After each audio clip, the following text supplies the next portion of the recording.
മിക്കപ്പോഴും ഏത് അമ്പലത്തിൽ പോകണമെന്നുണ്ടെങ്കിലും നമ്മൾ ആദ്യമേ തന്നെ തളിയാറമ്പലം കയറി തൊഴുകയോ ഒന്നെങ്കിൽ തലേദിവസം വൈകുന്നേരം വന്ന് തൊഴും, അല്ലെങ്കിൽ ആ അന്ന് രാവിലെ സമയമുള്ള പോലെ അനുസരിച്ച് കേട്ടോ.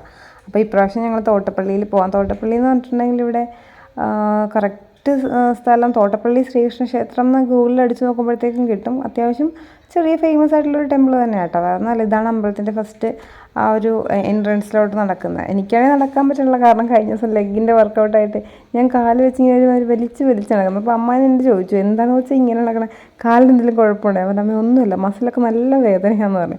കാരണം നടക്കാൻ നല്ല ബുദ്ധിമുട്ടുണ്ടായി. അപ്പോൾ നമ്മൾ പറഞ്ഞത് ഇങ്ങോട്ട് വന്നത് എന്താണെന്നല്ലേ.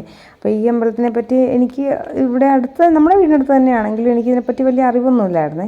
വേറൊന്നുമല്ല, ഇത് മറ്റേ എന്തോ പറയുക, ഈ കുഞ്ഞു പിള്ളേരുടെ അങ്ങനെ ബാലാരിഷ്ടയൊക്കെ മാറുന്ന അങ്ങനെയൊക്കെ പറയില്ലേ, അങ്ങനത്തെ അതൊക്കെ മാറാൻ വേണ്ടി ഇവിടെ വന്നിട്ട് കുട്ടികൾക്ക് ബാലസ്നാനം ചെയ്യും. ബാലസ്നാനം ചെയ്യാന്ന് പറഞ്ഞിട്ടുണ്ടെങ്കിൽ അകത്തുനിന്ന് എണ്ണ തരും, അത് വാങ്ങിയിട്ട് കുഞ്ഞുങ്ങളുടെ മേത്ത് ഫുള്ള് അങ്ങ് തേക്കും. അപ്പം ഞാനിന്ന് കുഞ്ഞാട്ടോ, കുളിസീനൊന്നുമില്ല, ബാലസ്നാനം ചെയ്യിക്കാൻ വേണ്ടിയിട്ട് ഇത്രയും വലിയ ബാലയായി ഞാൻ വന്നിട്ടുണ്ട്. അത് വേറൊന്നുമല്ല, എൻ്റെ കാലിൽ ഇങ്ങനെ കുരു വന്നപ്പോഴത്തേക്കും ഇങ്ങനെ ഇടയ്ക്കിടയ്ക്ക് കുരു വരും. അപ്പോൾ കുരുവൊക്കെ വരുന്നതും അല്ലെങ്കിൽ ഇങ്ങനെ പക്ഷിദോഷം മാറാൻ എന്നൊക്കെ പറഞ്ഞിട്ട്, അപ്പം അങ്ങനെ നമ്മുടെ തുളസേച്ചി പറഞ്ഞിട്ട് വേണ്ടിയിട്ട് ഞാൻ അങ്ങനെ നേർന്ന് വന്നതാണ്. അത് 3 പ്രാവശ്യം ചെയ്യണം. ആദ്യത്തെ പ്രാവശ്യം വന്നപ്പോഴത്തേക്കും എനിക്ക് ഭയങ്കര ഒരു എക്സൈറ്റ്മെൻ്റ് ആയിരുന്നു. വെച്ചിട്ടുണ്ടെങ്കിൽ വലിയ പിടുത്തമൊന്നുമില്ല, ആദ്യത്തെ പ്രാവശ്യം വരുമല്ലേ അങ്ങനെ. അപ്പോൾ ചെറിയ പിള്ളേരാണ് കൂടുതലും എണ്ണ തേച്ച്, ആ സൈഡിലൊക്കെ നിൽക്കുന്ന പിള്ളേരൊക്കെ ഉണ്ടാകും. കാരണം ചെറിയ പിള്ളേരെയാണ് പൊതുവെ എണ്ണ തേച്ച് കുളിപ്പിക്കുന്നത്. അത്യാവശ്യം നല്ല തിരക്കുള്ള അമ്പലമാണ്. പിന്നെ അതുമാത്രമല്ല, ഇവിടുത്തെ ഒരു പ്രത്യേകത എന്ന് പറഞ്ഞിട്ടുണ്ടെങ്കിൽ എനിക്ക് തോന്നുന്നു ഇവിടെ എല്ലാ ടൈമും അന്നദാനം ഉണ്ട്. അപ്പോൾ രാവിലെ ബ്രേക്ക്ഫാസ്റ്റ് ഉണ്ടായിരുന്നു, അത് പുട്ടും ഗ്രീൻ ബീൻസ് കറി അങ്ങനെ എന്തോ ആയിരുന്നേ. ഉച്ചയ്ക്കൊക്കെ ചോറുണ്ട്. പിന്നെ ഇത് ഞായറാഴ്ച മാത്രമേ ഈ പരിപാടിയുള്ളൂ, അതായത് ഈ ബാലസ്നാനം ഉള്ളത് ഞായറാഴ്ച മാത്രം. അപ്പോൾ ആദ്യമേ അകത്തുനിന്ന് തരുന്ന വെള്ളം 3 പ്രാവശ്യം കുടിക്കണം, പിന്നെ തലവഴി ഒഴിക്കണം എന്നാണ്.